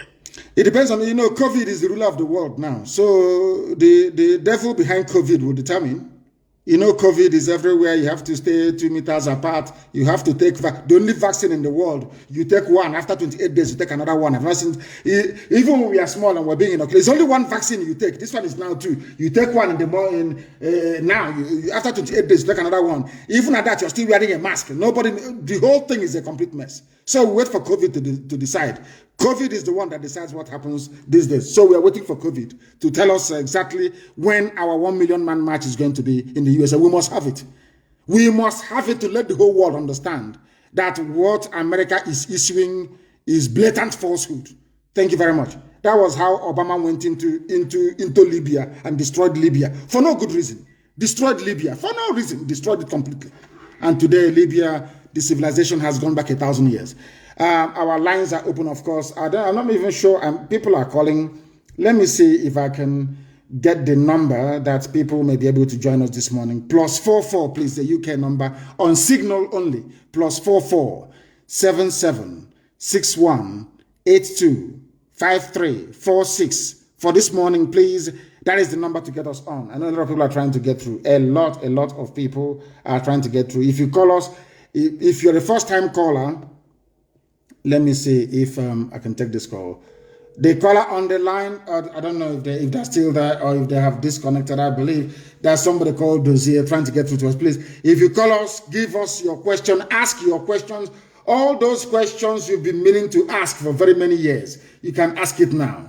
Once you ask it, then we can be able to answer you. I'm no longer hearing about defense fund. I don't know what happened to that idiotic line of reasoning. And I'm no longer hearing about them again. Or our money this, our money that. The call on the line, can you hear me? Yes, I can hear you, you see. Please, your name and where you're calling us from. Okay, my name is Chidi Mado. I'm calling from Hong Kong. From Hong Kong, please go ahead. All right. Well, you see, please, you have to give me some time. I have a lot of questions. So I don't know if I should throw the questions and you respond. One at a time. One at a time. Under 2 minutes. Okay. One at a time. Yes. One at a time. All right. Well, you see, first and foremost, I want to greet you. I want to thank you because whatever they said that you are, the people that said that you are a criminal, that you are this, you are that, all our enemies fighting you, I tell them that's exactly what you are, because if you don't have those qualities, there is no way you could have faced people like Rita and the Borg and all these people from all these years and still sustain, and that BOB still stand today, and we're still doing wonders. So I greet you so much. We are together when you were in Hong Kong in 2015 before you were kidnapped by the zoo. Yes. Now, Oyisi, please, my first question is this. Where should I start? Okay, let me start by, capitalism in America, I'm talking about when Biafra is restored. Capitalism is a very wonderful thing, but it has become a monster in America that is about to swallow the whole world. You understand what I'm saying? I don't want to mention names about people that are doing whatever they are doing. Now, how do we checkmate it in Biafra to make sure that it doesn't become the monster that it has become in America? Should I throw more questions, or you want to address this? I want to address this one. It's very simple. If you look at the model they run in Switzerland, in our land, we have the perfect balance, the perfect mix. That is, capitalism is about private ownership of property, and to an extent profiteering, which means you do your business, and depending on the forces of demand and supply, you can either fall or you stand. So we are going to run a laissez-faire economy. We're going to run capitalism in Biafra land because it's been there from time. People have been owning properties privately. But we also have communal land, if you have forgotten. We also have land that we own as a community. So nothing is going to stop us from also doing communal stuff. Basically, it's getting the balance right. If you go to Switzerland, it's there. Everywhere you have private sector participation, you also have state sector participation as well, or partnership that will help us move forward. We're going to get the blend right. Don't worry about that. We're not going to have this rampant, should I say, unconscionable capitalism where people will now build roads and charge us however much they like. That's not going to happen. The state will still participate in certain areas or aspects of our life, but in the main, we are going to be a capitalist economy. Next question, please. All right. Thank you very much for that, sir. I will take my time and listen to it again when the broadcast finishes. The next question is this. You said that there will be no guns in Biafra land, that yes. Even the police will not have guns, that we're going to run a society that will be gun-free, yes, in order to keep our society free of guns and peaceful. Yes. But let me remind you that in those days of during the time of Hitler couldn't invade Switzerland because most of the citizens have guns. What if we have a kind of, who knows, yeah, we are doing it for the best, as in what we think that is the best for our people now, but something might arrive tomorrow, or something might come up tomorrow that will rebel against the people or be a threat to the people, that the people have to defend themselves, that their government may be kidnapped or hijacked. You don't know what will happen tomorrow. Is it not better for every citizen to be mandated to have a gun with stringent rules than to be defenselessly hoping for our government to defend us? What if something goes wrong in the future that will warrant that the citizens have to stand up, just like the situation that we find ourselves now? Now, yes, in a normal situation, when the zoo Nigeria breaks up, to the east, we are going to have our Amazonian brothers to the east. To the west, our Oduduwa brethren. To the north, we are going to have the Middle Belt or Kwara Kingdom, or whatever you call it. Even if you look at the history of Africa, we are not known for invading each other because we are tribal beasts by nature. We don't go outside the boundaries of our tribe to go and invade somebody else. Nobody's going to come to invade us unless Britain wants to come by air to invade us or to come by sea. So I do not see any external aggression per se, bedeviling Biafra. I may see foreign invasion. The reason being why we cannot have guns everywhere is because we are a bit funny. Our people, we are a bit funny. If we have a police with gun running all over the place, the same zoo mentality will go into us. But we are going to have compulsory military training for every citizen. If you want the model that I would prefer, look at the Israeli model, for instance. When it comes to setting up our defense, we are going to adopt the Israeli model. Everybody is going to be trained. Once you live in the outlining areas where there are palpable threats, then everybody will be armed. But inside, nobody's going to be armed. That's what I'm saying. Only those who are legally required to do so. Because we don't want dictatorship in Biafra land. I don't want tomorrow, maybe you become the prime minister of Biafra, you send troops to go to Ekotep and open fire. It's not going to happen. Because there will be no troops to send there to go and open fire on anybody. That is why they cannot have guns. But in all our outlining military posts, our garrison, in all the garrison towns, of course, there are going to be guns. Our armies will be well equipped. But we are going to have more in reserve than the regular army. Exactly, is a good thing you mentioned Switzerland. In terms of the response of the populace, we have the Swiss response, yes, where everybody is trained to have a gun. But they are not. We have armories where citizens can go in and take guns once we are under threat. But if you are not under any external threat, then it's not going to happen. But if anybody thinks they're going to be the Prime Minister of Biafra and you issue order, when people are protesting, you issue order, go and shoot them, police barricade, all that rubbish will not happen. People are going to protest. If they're angry enough to burn down the government house, so be it. It is the duty of the government to listen to the people, not the people to listen to the government. It's not going to happen in Biafra land. Thank you very much. The next one, please, and perhaps the final one, so others can come in as well. Okay, all right. I don't even know which one to pick. Okay, let me go with this one. I hope I will still get you next time so that I can ask other questions. Of course. Now, this issue of all over the world, I don't know, this religion brought to us by the whoever that brought whatever they brought, the Arabs, the Europeans, and all whatnot. What do you think it will be our way of office taking, like to take oath of office in Biafra land? In my own opinion, I would prefer that we will use our ancient offer to take oath of office in Biafra land, because this Quran and this Bible have failed us in Africa, that everyone take oath with these things and still go in to be as corrupt as they can be. But I think with our ancient offer, and every clan in Biafra land knows what offer is. I think with our ancient offer, it will work for us better for them to be honest in their offices. Let me add one thing so that you can address both of them, please. I would think that in Biafra land there should be limit to office, as in including parliament, because when people stay in parliament or in their senatorial or whatever offices that they stay too long, they start to build cabals that will make them to become very powerful and become dangerous to the people. Do you think that we should have time limit at least 2 times, even parliament or any position at all, that you will not anything you have? I'll start with the last one. Anything you have in any office you occupy, 8 years is the maximum. After that, you get away from there. Another person will go in there, and after becoming, let's say, a district head or a governor, so to speak, you can no longer contest to become a parliamentarian. It's not going to happen. It will not happen. Once you serve, you've served. That thing you want to do it within 8 years. After 8 years, you get out, another person will go in. As simple as that. There is going to be a time limit. All this cabal building and all that rubbish. That's why anywhere I see it in IPOB, I dismantle it. There can never be any cabal in Biafra land. People are going to be judged based on their performance, based on what they can bring to advance our society, not by who they know. That is very, very critical, please. And I hope that is very clear. And regarding the oath taking, we are not going to impose any. Something of faith and religion is very deep. It has divided man from the beginning of time. People can decide to take an oath with whatever they like, but one thing I'm happy about is that we all believe in God Almighty, the creator of the heavens and the earth. Everybody believes in God.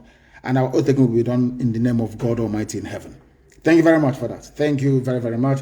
I don't know if we have, of course we have a lot of people who are calling and calling and calling. Now they can, once I accept, you can now call. Once I accept, you can now call, because a lot of people, that's the thing about Signal. You need to be accepted before you can place a call. Our lines are open, please. A lot of people are calling, and of course the lines are being jammed, and understandably so. People are really, really desperate to try and get through to us. If you can't call, maybe I can call 1 or 2 people, because we have about only 20 minutes to remain live on. I think that may be the best thing to do. Only 8 years. After 8 years, you piss off from the office. That thing you want to do it within 8 years. The caller on the line, can you hear me? Can you hear me? The caller, they cannot hear me. They are doing something completely different. They are not paying attention, and that is what I don't like. There is always a time delay between here and wherever you are. Let me take this call. The caller on the line, can you hear me, please? Your name and where you are, if you may. For the last time, the caller on the line, can you hear me? No, they cannot hear me. She goes, they cannot hear me. Maybe they're waiting for the voice to come out. Once I take your call, please endeavor to speak. The caller on the line, can you hear me, please? Yes, sir, I can hear you, sir. Please, your name and where you're calling from? My name is Udenna Wachuku Anthony. I'm calling from India. Thank you. Please go ahead.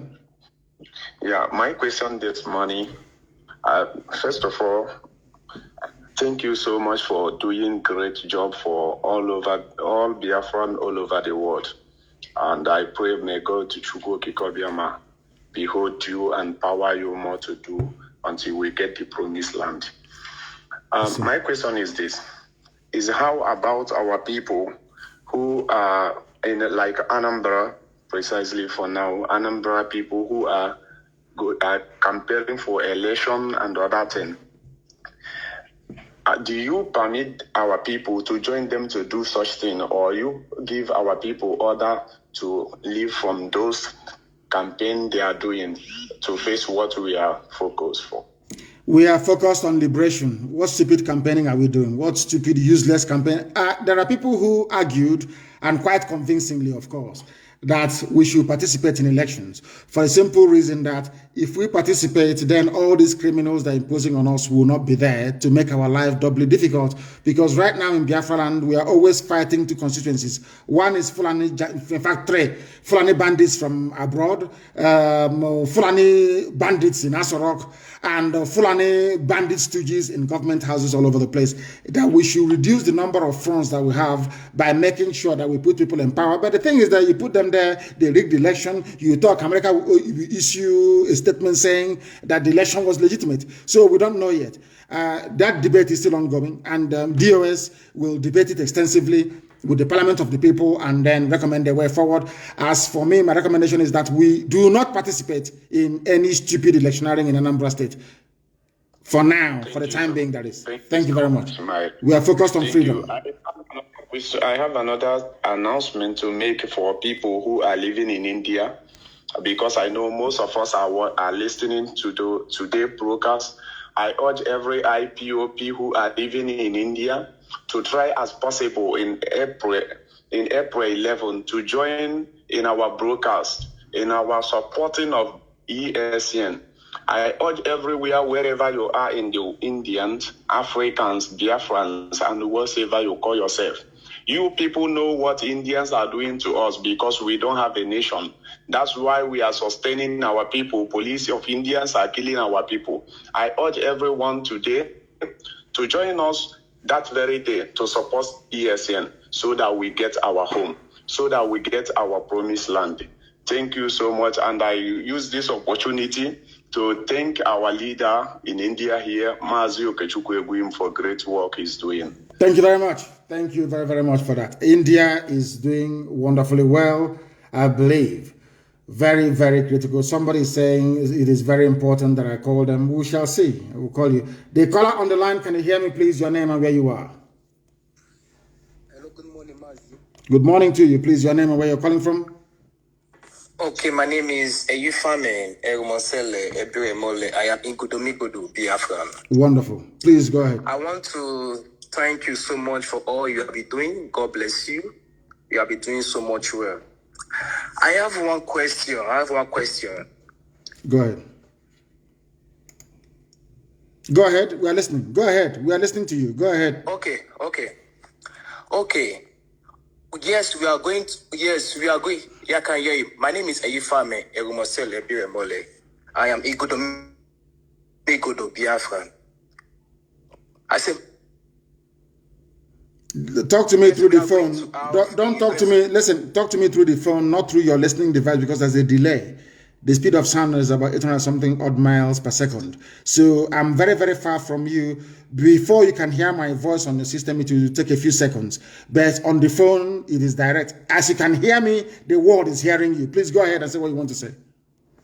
Okay, we are going to have a referendum. And in Gudomigodo, we are kind of divided. Some say they want Biafra, and some say they don't want Biafra. So what if those Go ahead. Can you hear me? His line is breaking. Yeah, go ahead. I can say you. Go Like ahead. those of us that want Biafra. Yes. What if the votes that doesn't want Biafra is more than those of us that want Biafra? So now Biafra has been restored. Are we going to have a new Igudomigodo in Biafra land? Since we are divided. Some say we want Biafra, some say they don't want Biafra. So those of us that want Biafra, we're going to live in Biafra and form our own Igudomigodo and leave our borders behind. So that's my question for this morning. Then I'll answer it this way. You campaign and you go to a referendum and it goes, the majority says they don't want Biafra. Then Igudomigodo will not be part of Biafra.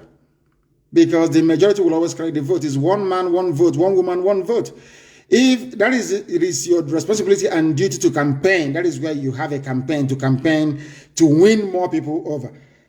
But I do know that if there is a referendum today, people will opt to come, Igudomigodo will opt to come with Biafra. I know that for sure because they know that Biafra is the light of Africa and indeed the light of the world. They want to come with Biafra, of course. So don't be too despondent.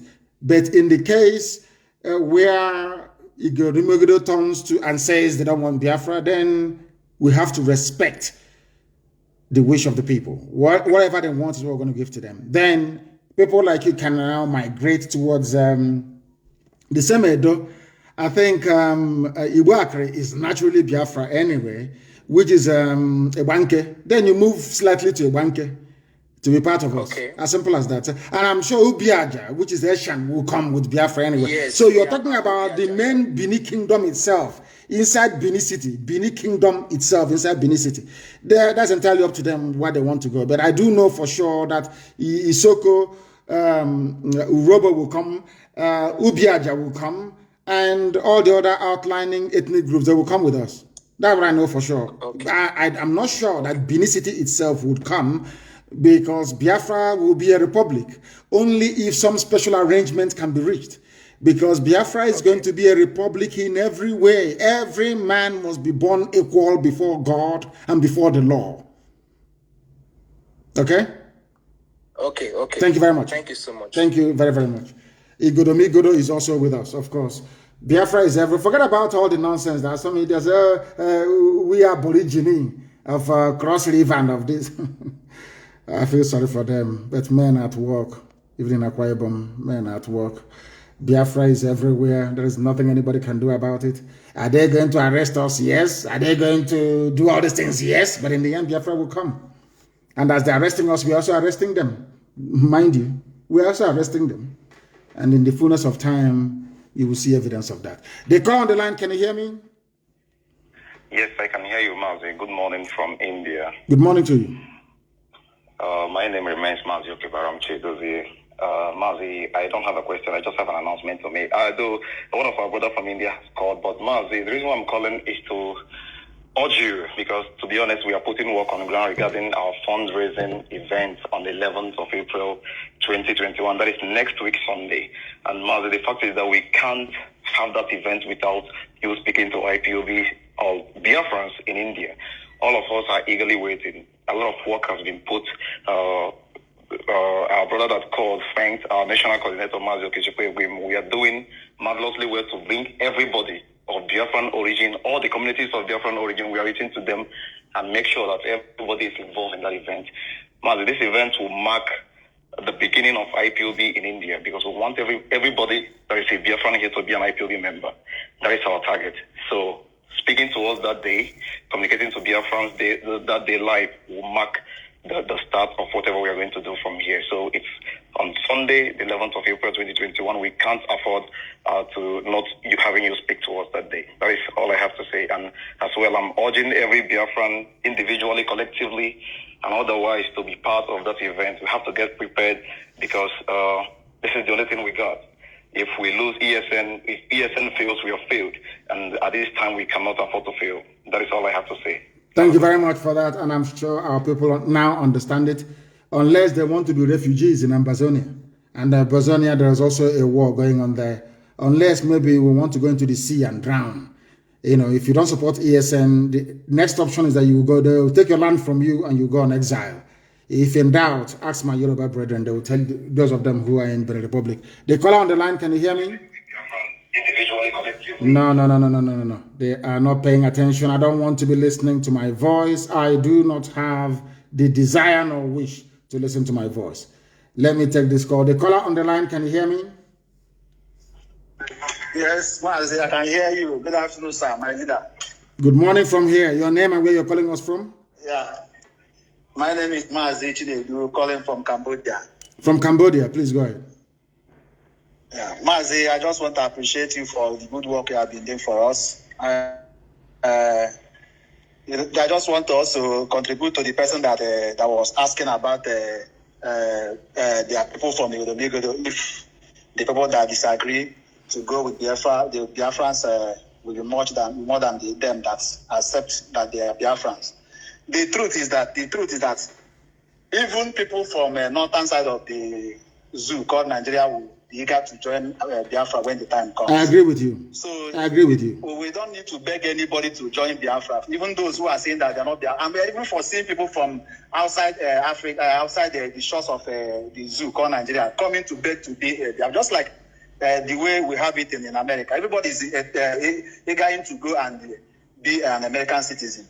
You see people jumping fence, climbing hills, and just to be an American citizen. So that is what it will be. Yes, it's true. I agree. We don't need to worry ourselves or bother ourselves about who will become a Biafra or who wants to be or who is not. Yes. So they should not worry. Just like you told them, all they have to do is just to campaign, sensitize them, tell them the things that they want to hear, let them know the truth. On that day, if they say that they are not Biafran, let them be. At a time, they will still beg to become a Biafran. So we are not begging anybody. So thank you so much for having you allow yourself for God to use you to liberate our people. So we will be praying for you, and we are also praying for ESM, and we are also praying for those unknown government who are making us proud, even though they are attributing their work to ESM, which we know that those are Pharisees. They are just making up things that are not worthy to listen to. So that is my conclusion, Mazi. Thank you and God bless you. Thank you very much and God bless you. You even answered the question more than myself. You answered the Godomi referendum question better than I did, and I thank you for that. I thank you for that clarification, bringing clarification to what we are doing. I have a caller on the line, please. Your name and where you're calling from. They are also making the same mistake they have always made. The same mistake they have always made. The same mistake they have always made. People are calling us. If you may not be able to reach us, then I shall endeavor to go to you. When your phone rings, then pick it up. The caller on the line, can you hear me, please? Your name and where you are. Hello. Yes, please. Your name and where you are. Hello? I can hear you for the last time. Your name and where you are. Yes, please. My leader, my lord. Good morning, sir. Good morning to you. I'm calling from Italy. From Italy, my go name ahead. Is Austin. Austin, from Italy, go ahead. Yes. My name is Austin. So I want to know my side where I come from Asia. Are we fully Biafra? Yes. I want to confirm from you. Ubiaja is fully Biafran. Ubiaja is fully Igbo. Go and do your research very well. For the name is Ubiaja, not Eshan. Ubiaja is the name. I'll be doing my research. Yes, do your research very well. Thank you. I call you Lord. I call you Jesus. You are our Jesus. You're kind. Thank you very much. Thank you. Thank you very, very much. Thank you very much for that. When you call, please endeavor to switch off your systems and speak to me through the phone. If you can hear my voice over the phone, if I can hear yours, that means that the whole world is also hearing your voice as well. Brother from Ubiaja. Ubiaja is pure Igbo. They call it Eshan. Ubiaja is the name. Please go and check. The caller on the line, can you hear me? Yes, the caller on the line, can you hear me? Yes, can you hear me? Yes, I can hear you, sir. Please, your name and where you're calling us from. Yes, my name is Mbada Tochi from Netherlands. I'm calling you because of what is going on in Ebonyi State. Yes. Go ahead. So, the Umahi is trying to divert the attention of the people from what he's doing to our people there. He's actually committing ethnic cleansing. That's what he's doing. This is clear. I wish I can hear you louder because since I pick your call, I can't hear you very well. So, but let me just be saying what I'm saying. Say what you have to say. We are hearing you. Say what you have to say. The world is hearing you. Umahi is committing clear ethnic cleansing in Ebonyi State, and he doesn't want anybody to hear about it. Even the first time that Channel Television went to cover the news, he threatened them. In fact, he arrested many of them. He don't want anybody to hear about what he's doing in Ebonyi State. He connived with the local government chairman there, Mr. Or somebody, to do the job, and they are doing it. He's even importing many thugs from Ondo and some part of Hausa to come and clear the people. The people are called the Zar people.